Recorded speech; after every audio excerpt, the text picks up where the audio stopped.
You are now tuned in to the 411 for your fantasy football with your host, Autumn Wind Williams. What's going on, guys and gals? This is Autumn Wind Williams. You're now tuned in to the 411. Or should I say, what's going on, guys, gals, and couples? You're now tuned in to the 411 for your fantasy football. That's right. People don't Netflix and chill on a Friday anymore. Couples make lineups on DraftKings. You don't believe me? Look at the Bachelorettes, or whoever it was that won a Millie Maker, that have everybody in the defense industry going crazy and screaming collusion, player hating. I'm congratulating, man. Salute to you. Only rebuttal I got from that, though, I don't like the rich getting richer and the poor getting poorer. If somebody gonna want a Millie Maker and it's not me, let it be somebody that's down on their luck. Or one of you out there that click the like, subscribe, share, comment down below for the 411 right here. I want one of y'all to win.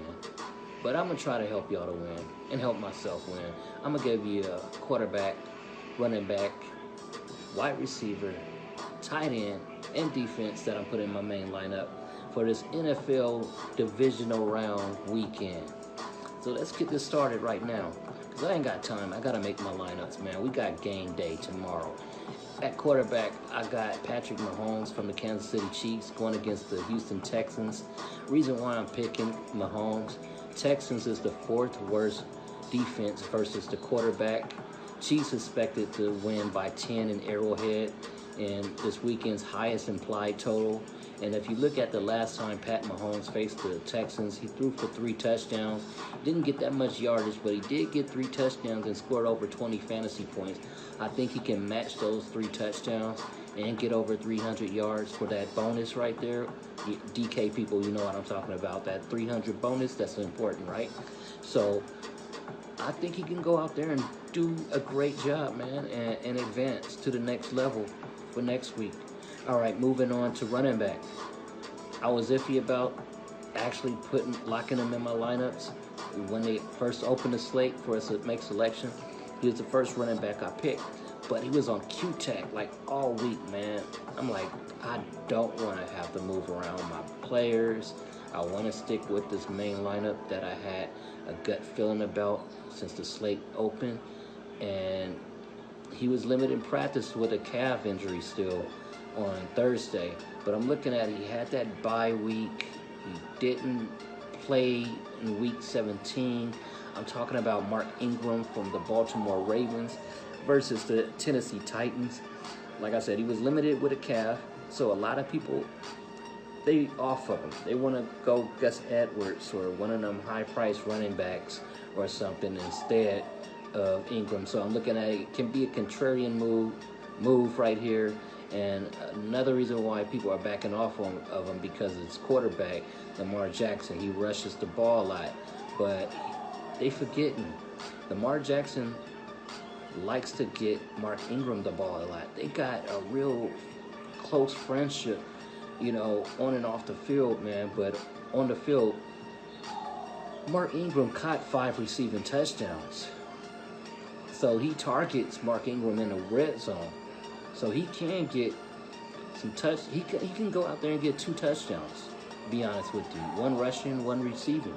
Or maybe 2 receiving or 2 rushing. Never know. But hey, get 2 touchdowns, Mark Ingram. But also looking at Titans allow running backs to catch 757 yards this season. So if he's going to be receiving too, man, that's a good pick right there to me. I know he's not one of those guys like Christian McCaffrey that go out there and catch a bunch of receiving passes, but I'm looking at how he can be used for multi-purposes, especially in that red zone. So I feel comfortable playing Mark Ingram tomorrow in my lineup.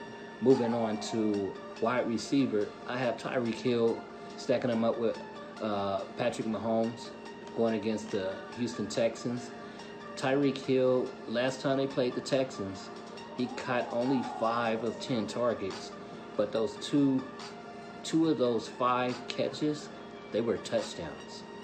So if he's going to go out there and get double touchdowns, I'll happily put him in my lineup. And, I think he's going to be a chalk move, man, on the slate as far as with receivers. And, because if you look at a lot of the top guys, you question if they're going to get shadowed or their defense is just way too elite.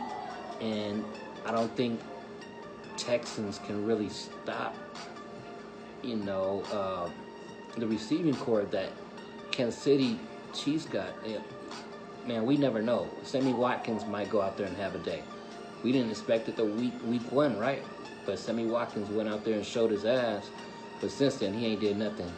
It's been mainly relied on Travis Kelce and Tyreek Hill when it comes to the receiving corps. But I'm going with my boy Tyreek, the Freak Hill, for this divisional matchup. All right, moving on to tight end.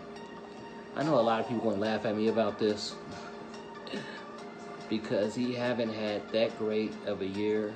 He haven't had that great of a career lately, after he left the Saints. I'm talking about Jimmy Graham. This is a revenge game, too. Before he was with the Packers, he was with the Seattle Seahawks. And they thought he was going to really do good as a Seahawk, but he failed. But I'm looking at recency. He got 7 targets last week. Caught 4 of them. I know Rodgers is upset that he doesn't have much of a veteran presence when it comes to receiving corps besides Davante Adams. And this guy, he trusts Jimmy Graham. He trusts Davante Adams. He don't trust a Valdez-Scantling. He might trust Lazard a little bit, but besides that, who he got? Aaron Jones. He needs somebody out there to catch that ball, man. I mean, Aaron Jones, yeah, he can catch the ball too, but he need a receiver to rely on besides Davante Adams. And I think that's going to be Jimmy Graham. And you look at how the Seahawks, they're not that great against tight ends.